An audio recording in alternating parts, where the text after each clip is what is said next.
Hello दोस्तों, चलिए आपका मैं स्वागत करता हूं रीजनिंग में। और रीजनिंग का कौन सा चैप्टर चल रहा है? Blood relation. तो आपने दो टाइप देख लिया है। पहला टाइप था कोडेड और दूसरा था नैरेटिव मेथड। प्रैक्टिस भी होगा, लेकिन आप जो है अगर आप इतना प्रैक्टिस कर लेंगे तो आपका कॉन्सेप्ट क्लियर हो जाएगा। चलिए अब हम लोग टाइप 3 देखते हैं, जिसे हम लोग कॉम्प्लेक्स कहते हैं। ठीक है, तो पहले कुछ छोटे से क्वेश्चंस और उसके बाद फिर लेवल बढ़ते चला जाएगा। बात समझ रहे हो? तो देखिए, वह क्वेश्चन जो कि आपके पहले एसएससी या जो छोटे मोटे जो एग्जाम्स है, एसएससी हो गया, उसमें जो है यहां से क्वेश्चंस बनते हैं। आपका रेलवे का एग्जाम हो गया, उसमें यहां से क्वेश्चंस बनते हैं। तो चलिए पहले हम उसको देख लेते हैं। ये देखिए फर्स्ट क्वेश्चन, और इसे हम लोग कहेंगे टाइप 3। जो टाइप 3 था वो कॉम्प्लेक्स है ना। तो चलिए यहां इंग्लिश में लिखा है, मैं हिंदी में बोल दूंगा। ठीक है, तो देखिए क्या लिखा है कि B is the brother of A and C, मतलब बी ए और सी का भाई है।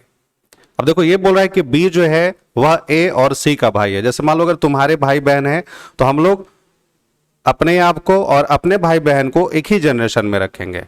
ठीक है, तो यहां पे देखो वही बात बोला है कि B is the brother of A and C, B A और सी का भाई है। फिर बोला डी इज सी मदर, मतलब डी सी की मां है। ठीक है, ई इज बीज फादर, मतलब ई बी के पिताजी हैं। इतना बस बोला है। और फिर आपसे पूछा है कि निम्नलिखित में से कौन सा करेक्ट नहीं है ना। Which of the following is not correct बोला है कि निम्नलिखित में से कौन सा गलत होगा, ये आपको फाइंड करना है। तो देखिए मैं यहां पे एक्सप्लेन कर रहा हूं कैसे बनाओगे। पहले एकदम बेसिक सा कि B is the brother of A and C, तो ऐसे लिखोगे कि बी जो है वह ब्रदर है, तो मैं प्लस लिख दिया। मैं शुरू में ही बताया हूं कि जो मेल कैंडिडेट होंगे उनके लिए आपको क्या करना है, प्लस से डिनोट करना, और जो फीमेल होंगे उन्हें माइनस से डिनोट करना। तो ये बोला गया कि B is the brother of A and C, तो मतलब बी भाई है किसका? ए का और सी का। तो मतलब इन तीनों को एक साथ जनरेशन में लिखेंगे। चलो एक स्टेप समझ में आया।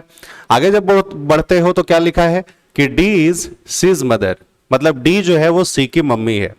तो देखो यहां पे सी है और सी की मम्मी कौन है? डी है। तो डी को हमें एक जनरेशन ऊपर लिखना होगा। अगर आप यहां हो तो आपकी मम्मी तो एक जनरेशन ऊपर होंगी। तो ये बोला गया कि डी जो है वो मम्मी है किसकी? सी की।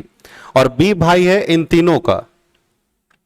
तीनों का नहीं मतलब इन दोनों का। तो ये तीनों आपस में कौन हुए? सिबलिंग्स हुए। और सी की अगर मम्मी डी है तो बी की भी मम्मी डी होगी और ए की भी मम्मी डी होगी। बोलिए यहां तक बातें समझ में आई। और आगे है कि ई इज बीज फादर, मतलब ई जो है वो बी के पापा हैं। तो बी के पापा कौन है? ई हैं। तो अब समझ में आ गया कि ये दोनों आपस में कौन हो गए? Husband and wife. ठीक है, और अभी ए और सी के बारे में अगर पूछा गया तो अभी इनका जेंडर क्लियर नहीं है। तो चलिए देखिए, पहला बोला है कि ई इज डी हस्बैंड, मतलब ई जो है वो डी के हस्बैंड है। तो देखिए ई जो है वो डी के हस्बैंड है, मतलब फर्स्ट वाला आपका करेक्ट है।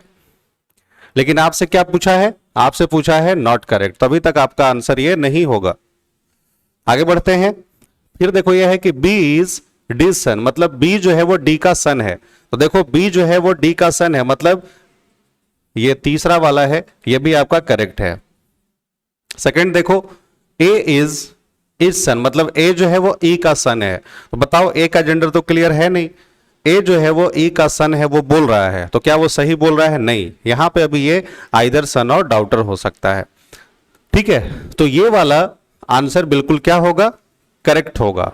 करेक्ट होगा मतलब इसके क्वेश्चन के अकॉर्डिंग ये करेक्ट है। आपसे बोला है कौन सा गलत है, तो आपने देखा कि यहां पे जो ऑप्शन नंबर दूसरा है वो गलत होगा।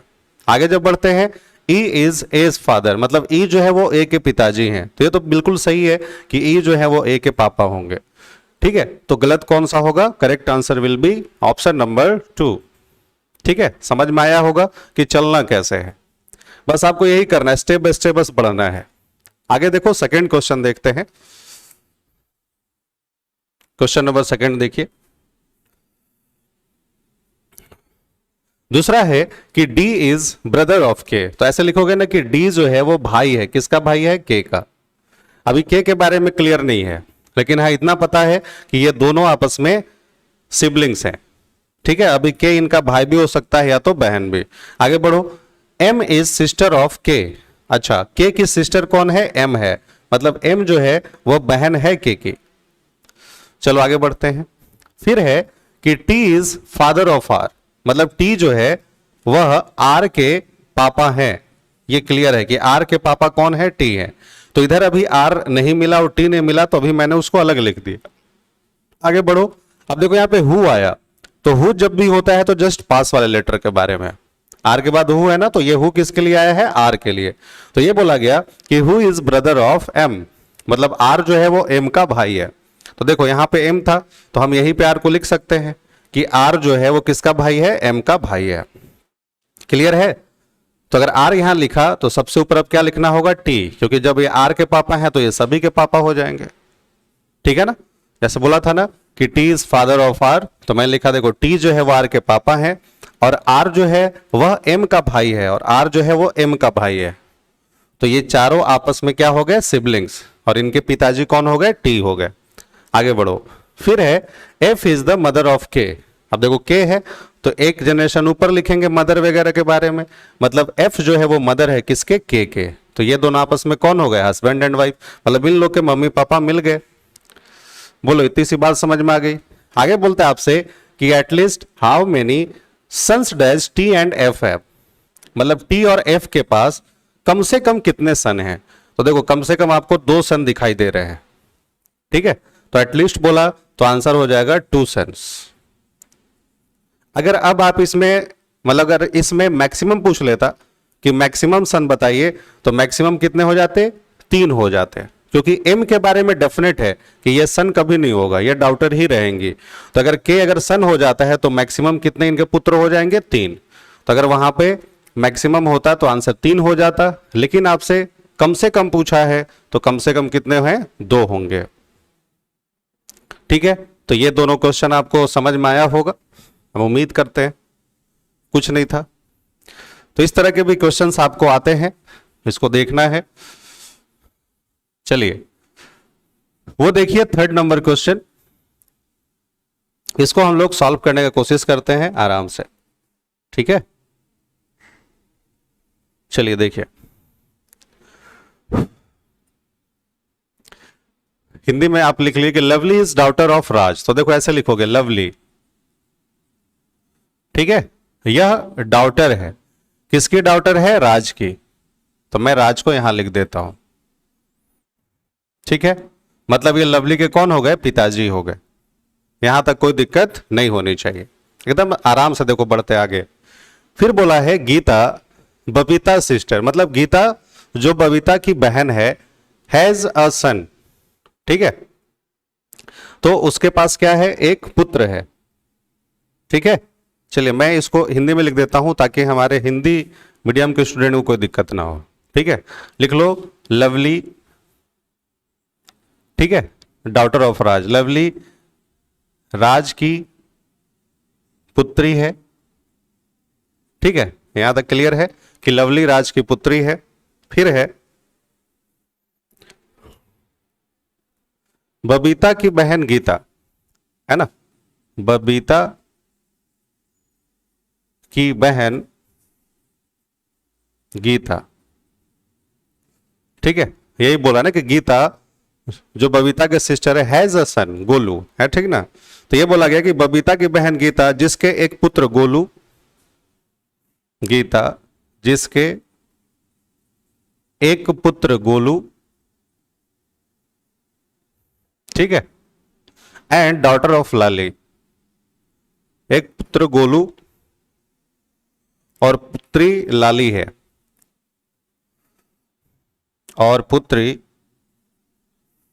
लाली है। ठीक है, उसके बाद बोला गया कि माला इज मैटरनल आंट ऑफ लाली, यहां पे लिख दो माला लाली की मामी, मैं लिख देता हूं मामी है। ठीक है, एंड मदर ऑफ प्रभाकर, और प्रभाकर की मां है। ठीक है, Golu is cousin of Prabhakar, मतलब गोलू प्रभाकर का कजन है। ठीक, Golu is cousin of Prabhakar, is brother of lovely, ठीक है, तो ये बोला कि गोलू प्रभाकर का कजन है और लवली का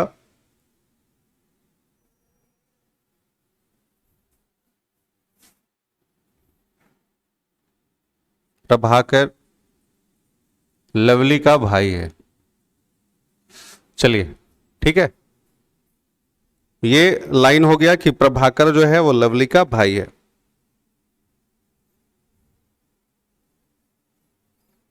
तो बबीता का राज से संबंध बताना है।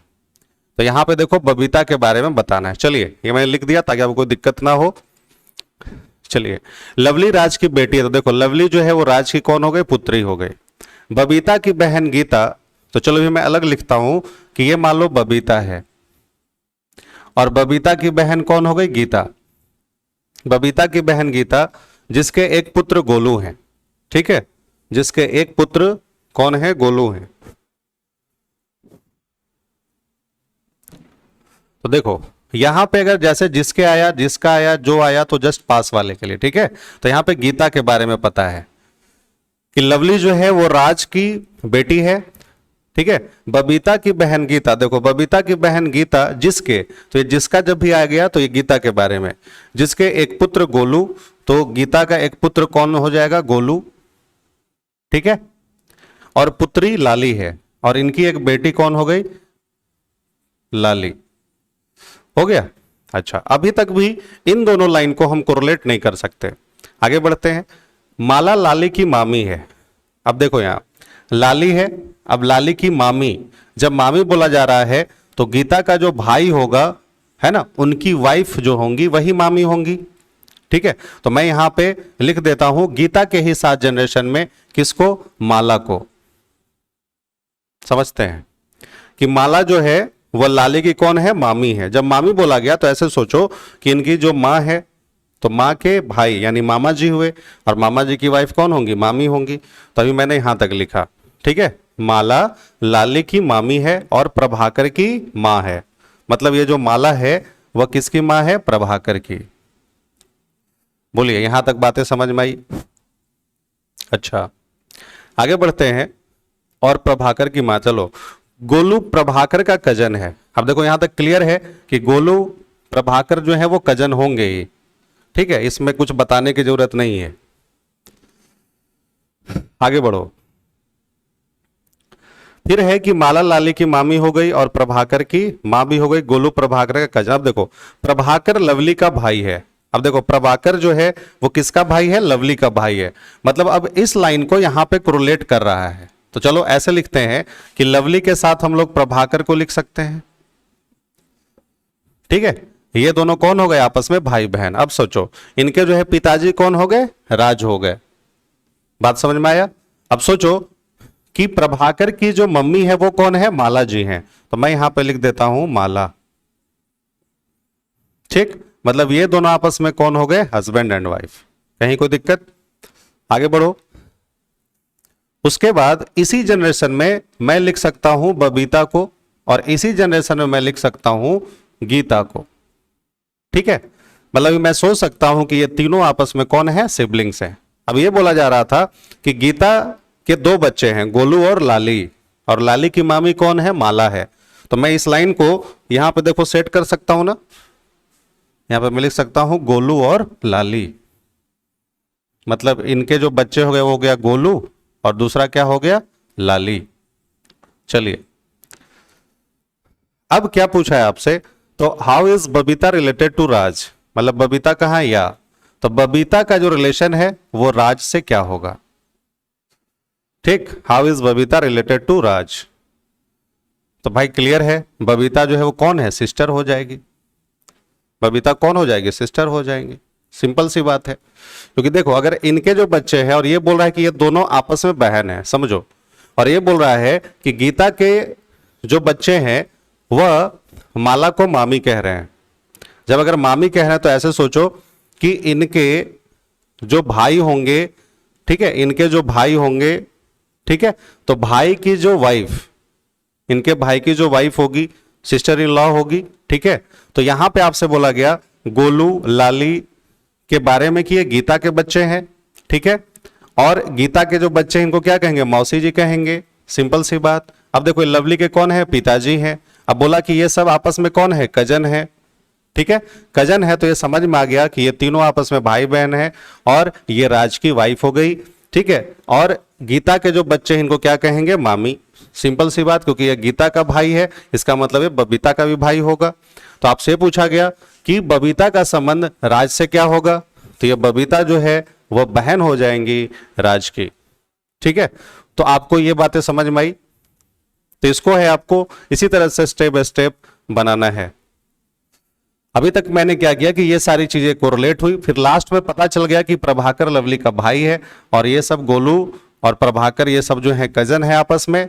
ठीक है, लवली के पिताजी मिल चुके थे, इसका मतलब प्रभाकर के पिताजी यही होंगे। ठीक, तो यही था। आप इसको फिर सॉल्व करेंगे, कहीं कोई दिक्कत नहीं होनी चाहिए। चलिए आगे बढ़ते हैं। ये सारे क्वेश्चन जो है आपके एग्जाम में हैं आए हुए। ठीक है, इस तरह से आपको सोचना है और आंसर करना है। ठीक है, चलिए एक और देखते हैं, फिर आगे बढ़ते हैं। इन अ ज्वाइंट फैमिली, आराम से समझते हैं पहले। In a joint family there are father,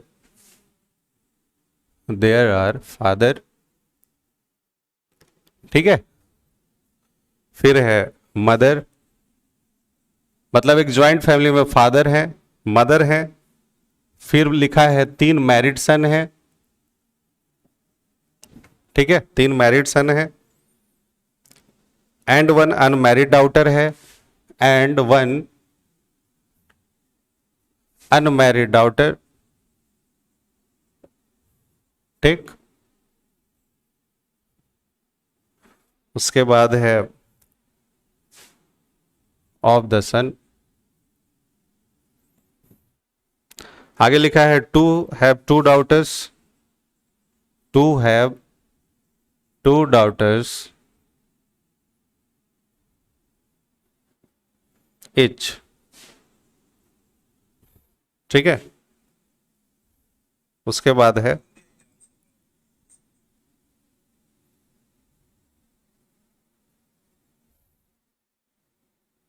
फिर है 1 has a sun, 1 has a सन। तो ये बोला गया कि भैया कि how many female members are there in the family. ठीक है, आपको ये बताना है कि इसमें कितने जो है वो फीमेल मेंबर्स हैं इस परिवार में। तो चलिए देखते हैं। तो देखो क्या बोला, in a joint family there are father mother. तो समझ में आ गया कि एक मदर है, क्योंकि आपसे यहां पे पूछा है कि how many female members are there in the family. तो एक तो यहीं से समझ में आ गया। फिर बोलता है कि 3 मैरिड सन है। तो सोचो अगर 3 मैरिड सन है, 3 मैरिड सन है, तो इसका मतलब 3 जरूर महिलाएं भी आएंगी। 3 और मैंने महिलाओं को लिख दिया। ठीक है, फिर है कि एंड 1 अनमैरिड डॉटर, और एक जो है अनमैरिड डॉटर है। ठीक, उसके बाद बोला गया of the son to have 2 daughters each. मतलब देखो जो सन है उनके पास 2-2 गर्ल्स हैं, मतलब 4 गर्ल्स यहां पे आ गई। ठीक है, तो ये बताया गया आपसे। तो बताइए कि टोटल कितनी महिलाएं होंगी, तो 4 3 7 और 2 9। मतलब इसका आंसर होगा कि इसमें आपके टोटल 9 महिलाएं होंगी। क्लियर है? तो अब आपको इस तरह के क्वेश्चंस के जो थोड़े कॉन्सेप्ट हैं, मतलब कॉम्प्लेक्स वाला, वो समझ में आया होगा। बात समझ में आ रही है? ये क्वेश्चंस आपको समझ में आया होगा। चलिए अब इसी से आपको कुछ क्वेश्चंस और बताते हैं, जिसमें अब प्रोफेशन वगैरह शामिल होते हैं, पेशा शामिल होता है। ठीक है, जिसमें प्रोफेशन वगैरह दिए जाते हैं और ये शामिल होते हैं। तो उसको हम लोग देखिए करते हैं क्वेश्चन को। 1 मिनट रुकेंगे आप।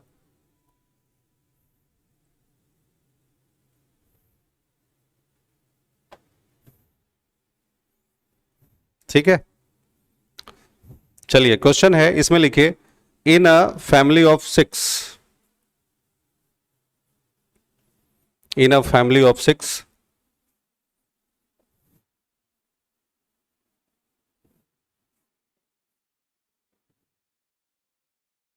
मतलब in a family of 6, there are 3 men, there are 3 men, वह है L, M and N, L, M and N। ठीक है, एक परिवार में 6 सदस्य हैं जिसमें 3 पुरुष हैं, L, M और N। उसके बाद है and 3 women, R, S and T, and 3 women, R, S and T। हो गया। उसके बाद यहां पे दिया है कि the 6 person are architect, lawyer. फिर है कि इसमें जो है प्रोफेशन चलो दिया है,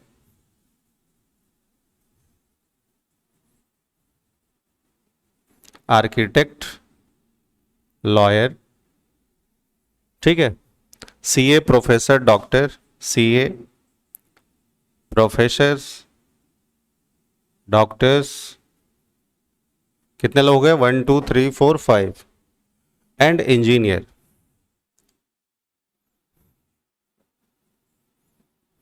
ठीक है, यहां पे देखो दिया है कि एक परिवार में 6 सदस्य हैं, 3 पुरुष देख रहे हैं आप, 3 महिलाएं देख रहे हैं, और सभी का प्रोफेशन ये दिया हुआ है।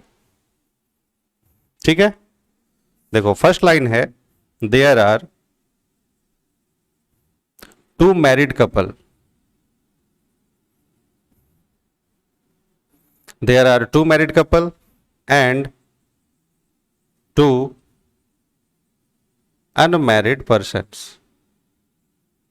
मतलब इस परिवार में 2 विवाहित जोड़े हैं और 2 जो हैं वो अनमैरिड पर्सन है। ठीक है, N is not our husband. फिर बोला N is not ours husband. मतलब फर्स्ट लाइन है कि एन जो है वह आर का हस्बैंड नहीं है।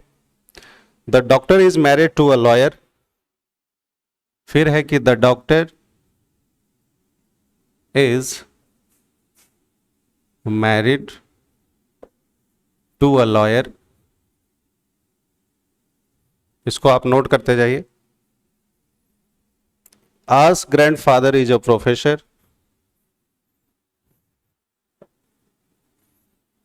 आस ग्रैंडफादर इज अ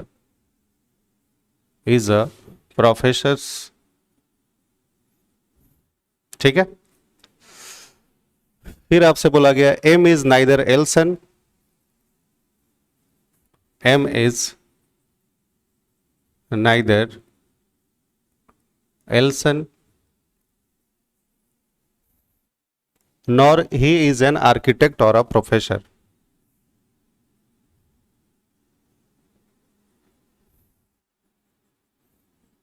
आर्किटेक्ट,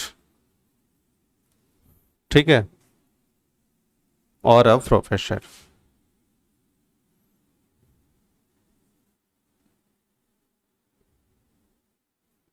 चलिए यहां तक हुआ। M is neither L's son nor he is an architect और अ प्रोफेसर। ठीक है, the lawyer is T's daughter in law. The lawyer is T's daughter in law.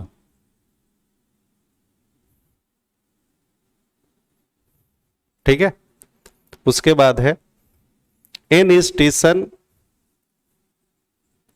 N is T's son and the engineer's father. And the engineer's father. ठीक है, और उसके बाद है L is married to the CA. L is married to the CA. चलिए question है और आइए चलिए इसको देखते हैं। ध्यान से देखिए क्वेश्चन को। बोला कि एक परिवार में 6 सदस्य हैं, देयर आर 3 मेल है दिया हुआ, ठीक है, और ये वुमेन है और इसके प्रोफेशन दिए गए। बात समझ में आ गई? क्वेश्चन में एक बार पढ़ देता हूं जल्दी जल्दी। ये बोला कि इस परिवार में 2 विवाहित जोड़े हैं और 2 अविवाहित लोग हैं। एन आर का हस्बैंड नहीं है, the doctor is married to a lawyer, मतलब डॉक्टर की शादी लॉयर के साथ हुई है। आर के ग्रैंडफादर एक प्रोफेसर होने चाहिए, है ना। M is neither L son, मतलब एम एल का सन नहीं है, और वह ना ही आर्किटेक्ट है और ना ही वो प्रोफेसर है। ठीक, the lawyer is T daughter in law, और N is T son and the engineer's father. L is the married to the CA. चलो ठीक है, यहां तक बातें समझ में आ गई। बस इस लाइन को याद रखना, there are 2 married couple and 2 unmarried person. तो मैं इसको भी मिटा देता हूं, मैं यहां पे सॉल्व करता हूं। यहां पे जगह है, और एक इनको मैं इधर लिख देता हूं कि ये एक इसमें इंजीनियर भी होने चाहिए। चलिए देखते हैं। तो चलिए, पहला जैसे जैसे बोला हम लोग पढ़ाई करेंगे, लेकिन इस तरह का जो क्वेश्चंस है तो पहले ग्रैंडफादर वगैरह से हम लोग स्टार्ट करेंगे, तो जल्द से जल्द आप सॉल्व कर सकते हैं। तो देखो, बोला कि the doctor is married to a lawyer, और आर के जो ग्रैंडफादर हैं वह एक प्रोफेसर हैं। तो देखो मैं यहां पे लिखूंगा आर, ठीक है, और इनके ग्रैंडफादर के बारे में बात हो रही। तो जैसे अगर आप यहां हो तो आपके ऊपर मम्मी पापा वगैरह वाला जनरेशन, और उनके ऊपर जो है वो दादाजी वाला जनरेशन। ठीक है, तो ये बोला गया कि आर के जो दादाजी हैं वह प्रोफेसर है, बट अभी वो प्रोफेसर कौन होगा नहीं पता। ठीक है, आगे चलो। आगे देखो, एक शुरू में लाइन बोल दिया कि N is not R husband, मतलब एन जो है वह आर का हस्बैंड, ऐसे लिखते हैं कि एन जो है वो आर का हस्बैंड नहीं होगा। ठीक है, कोई बात नहीं, एन जो है वो आर का हस्बैंड नहीं होगा। आगे बढ़ते हैं, आगे चलो। M is the neither L son, मतलब एम जो है वह ना ही एल का सन है, मतलब एम के बारे में पता है कि यह एल का जो है वो सन नहीं होना चाहिए। ठीक है, अब यहां पे आपको मेल फीमेल ज्यादा नहीं सोचना है, क्योंकि आपको मेल वगैरह के बारे में दिया हुआ है। बात समझ में आ रही है ना। तो चलो यहां पे देखो, M is neither L son nor he is an architect और अ प्रोफेसर, मतलब एम के बारे में है कि ना ही ये आर्किटेक्ट है और ना ही ये प्रोफेसर है। तो मैंने इसको लिख के कट कर दिया। ठीक, और यहां पे ये भी है कि एम जो है वो एल का सन बिल्कुल नहीं होना चाहिए। आप लिख के कट कर दो जैसे आप समझ पाते हो। आगे बढ़ते हैं। फिर बोला कि the lawyer is T's daughter in law, मतलब जो लॉयर होगा, the lawyer is T's daughter in law, मतलब टी की जो बहू है, मतलब यहां पे एक बात आई कि टी की जो बहू है वह लॉयर होनी चाहिए। ये नहीं लिखा कि the lawyer is T's daughter in law, मतलब लॉयर कौन है, टी की जो बहू है।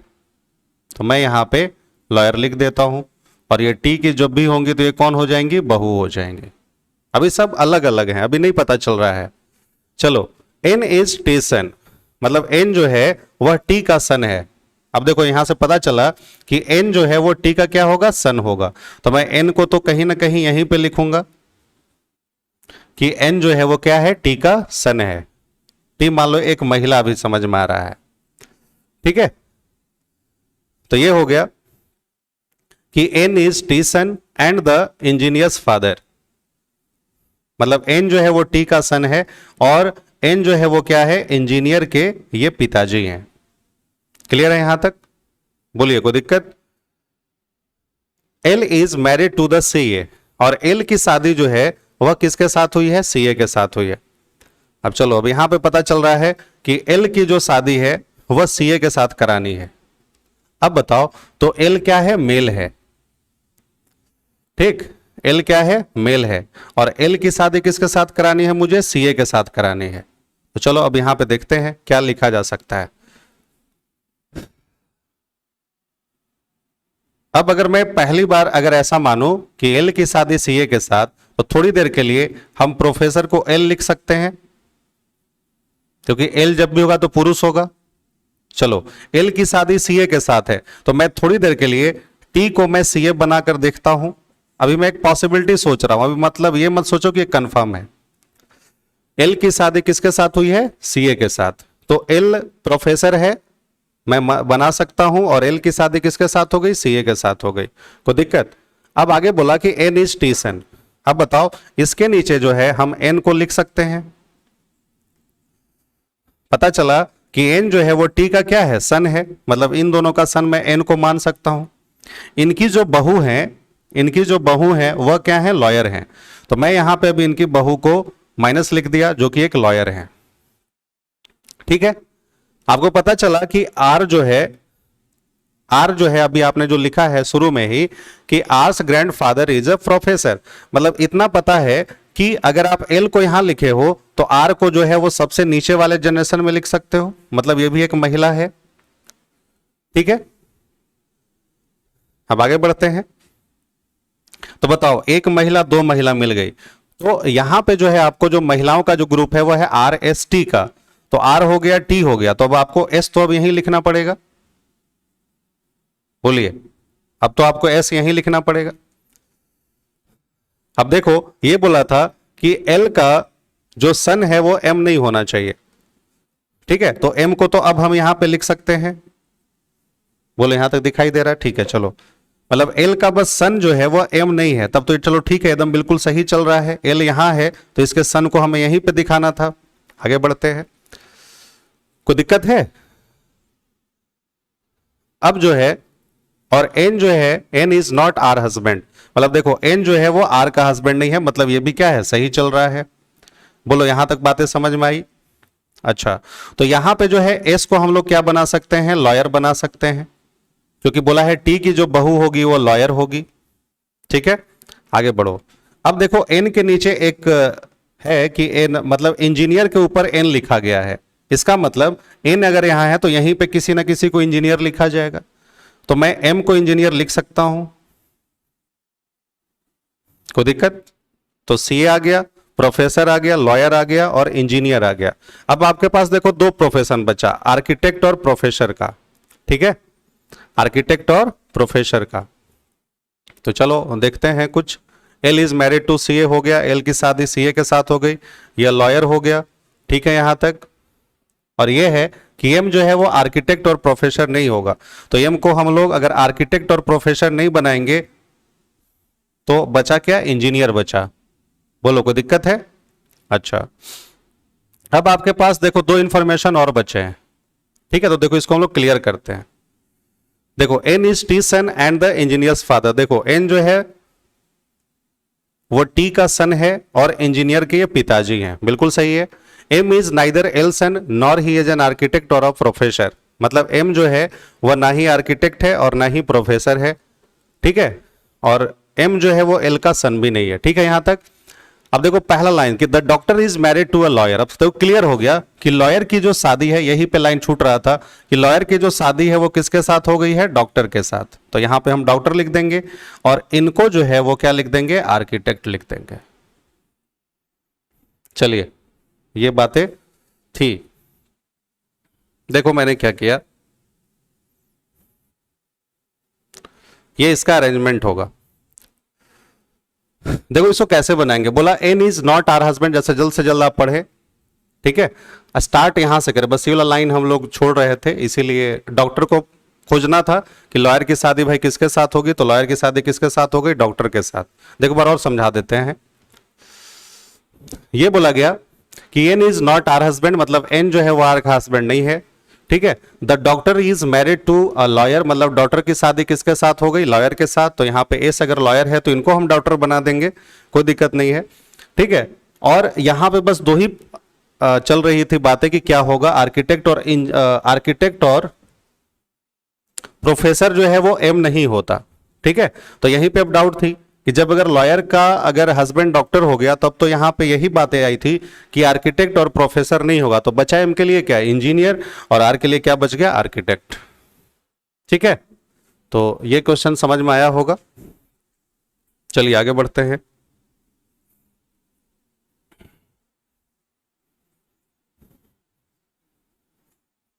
थोड़ा इसमें लिखना पड़ रहा है।